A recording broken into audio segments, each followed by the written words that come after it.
21শে August grenade হামলার মামলায় তারেক রহমান ও লুৎফুজ্জামান বাবরসহ ৪৯ আসামির সকলের খালাসের বিরুদ্ধে রাষ্ট্রপক্ষের আপিল শুনানি ২৪ জুলাই পর্যন্ত মুলতবি করেছে আপিল বিভাগ। প্রথম দিনের শুনানি শেষে প্রধান বিচারপতি সৈয়দ রেফাত আহমেদের নেতৃত্বে আপিল বিভাগ এই আদেশ দেয়। এই মামলায় পলাতক দুই আসামি মোহাম্মদ হানিফ ও মাওলানা তাজউদ্দিনের পক্ষে রাষ্ট্র নিযুক্ত আইনজীবী হিসেবে জ্যেষ্ঠ আইনজীবী SM শাহজাহানকে নিয়োগ দিয়েছে আপিল বিভাগ। আজ রাষ্ট্রপক্ষের শুনানি করেন ডিএজি আব্দুল্লাহ আল মাসুদ। এর আগে গত বছরের ১ ডিসেম্বর সাবেক স্বরাষ্ট্রমন্ত্রী লুৎফুজ্জামান বাবর সহ ১৯ জনের মৃত্যুদণ্ড এবং তারেক রহমান সহ ১৯ জনের যাবজ্জীবন এবং ১১ জনের বিভিন্ন মেয়াদের দণ্ড মওকুফ করে রায় দেয় হাইকোর্ট। একই সাথে বিচারিক আদালতের রায়কে অবৈধ ঘোষণা করে হাইকোর্ট। এই রায়ের বিরুদ্ধে রাষ্ট্রপক্ষকে লিভ টু আপিল করলে গত ১ জুন তা মঞ্জুর করে আপিল করার অনুমতি দেয় প্রধান বিচারপতির নেতৃত্বে ৬ বিচারপতির আপিল বেঞ্চ। ২০০৪ সালের ২১শে অগস্ট ঢাকার বঙ্গবন্ধু এভিনিউতে আওয়ামী লীগের কার্যালয়ের সামনে এক সমাবেশে শেখ হাসিনা সহ নেতাকর্মীদের উপর গ্রেনেড হামলা হয়। এতে দলটির নেতাকর্মী সহ ২৪ জন নিহত হন, আহত হন কয়েকশো নেতাকর্মী।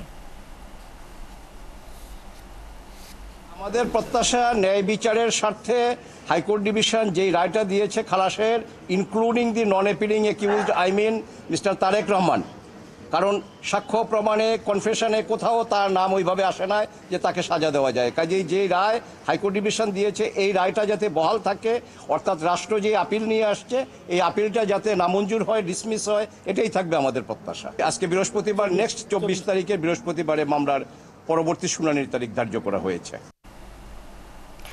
আদালতের নানা খবর নিয়ে যুক্ত হচ্ছেন সহকর্মী সৈকত সাদেক। সৈকত, আমরা সংবাদে বলছিলাম যে রাষ্ট্রপক্ষের আপিল শুনানি ২৪ জুলাই পর্যন্ত মুলতবি করা হয়েছে। এ বিষয়ে আর কি জানানো হয়েছে আদালত থেকে?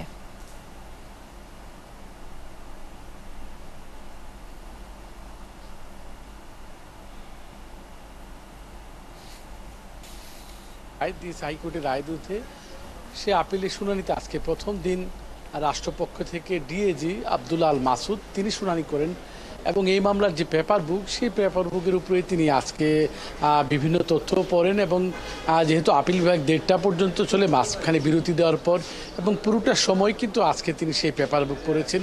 যেহেতু রাষ্ট্রপক্ষ হাইকোর্টে ১ ডিসেম্বর যে সব আসামিদের যে খালাস দিয়েছিল ২১শে আগস্ট গ্রেনেড হামলা মামলার, সেই রায়ের বিরুদ্ধে রাষ্ট্রপক্ষের আপিলটির যেহেতু তারা মামলার খালাসের এগেনস্টেই তারা আপিল করেছেন, এর জন্য তারা যে নিম্ন আদালতের যে রায় সেটা বহালের পক্ষেই তাদের যে আবেদন ছিল। এবং যেহেতু এই মামলার দুজন পলাতক আসামি আবু হানিফ, যিনি হানিফ পরিবহনের মালিক, এবং মাওলানা তাজউদ্দিন, তাদের দুজনের পক্ষে হাইকোর্টে যখন শুনানি হয় তখন কোনো আইনজীবী ছিল না। তো আজকে রাষ্ট্র নিযুক্ত যে স্টেট ডিফেন্স বা রাষ্ট্র নিযুক্ত যে আইনজীবী SM শাহজাহান, তাকে এই মামলা নিয়োগ দেওয়া হয়েছে এবং তিনি শুনানির পর গণমাধ্যমের সাথেও কথা বলেছেন এবং তিনি বলেছেন যে এমনিও তিনি তারেক রহমান অন্যান্য আসামির পক্ষের আইনজীবী, তিনি দাবি করছেন যে হাইকোর্ট যে মামলাটিতে সকল সাজা আসামিদের সাজা খালাস দিল এবং সেই তারা হাইকোর্টের রায়টা বহাল থাক আপিল বিভাগে, সেটাই চান। যেহেতু আগামী ১ সপ্তাহ পরে আবার ২৪শে জুলাই শুনানি হবে, আজকে যেহেতু রাষ্ট্রপক্ষের শুনানি হলো এবং রাষ্ট্রপক্ষের হয়তো ওই দিনও শুনানি করতে পারেন, এরপরে হয়তো আরও ২-৩ দিন শুনানি হবে। এর পাশাপাশি যে আজকের এই শুনানির পাশাপাশি যে আরেকটা বিষয় আপনাকে জানিয়ে রাখি তানিয়া, যে হাইকোর্টে কিছুক্ষণ আগে যে জাতীয় নাগরিক পার্টির যে আইনজীবী যারা রয়েছেন, জাতীয় নাগরিক পার্টির যারা আইনজীবী হাইকোর্টে, তারা কিন্তু গোপালগঞ্জের যে ঘটনাটি গতকালকে ঘটেছে, গোপালগঞ্জে যে এনসিপির যে নেতৃবৃন্দের উপর যে হামলা, সেই হামলার প্রতিবাদে তারা একটা বিক্ষোভ করেছে এবং এর প্রতিবাদ জানিয়েছে। এছাড়া আজকে সপ্তাহের শেষ দিন, আর তেমন কোনো বড় উল্লেখযোগ্য মামলার কিন্তু আজকে শুনানি হয়নি।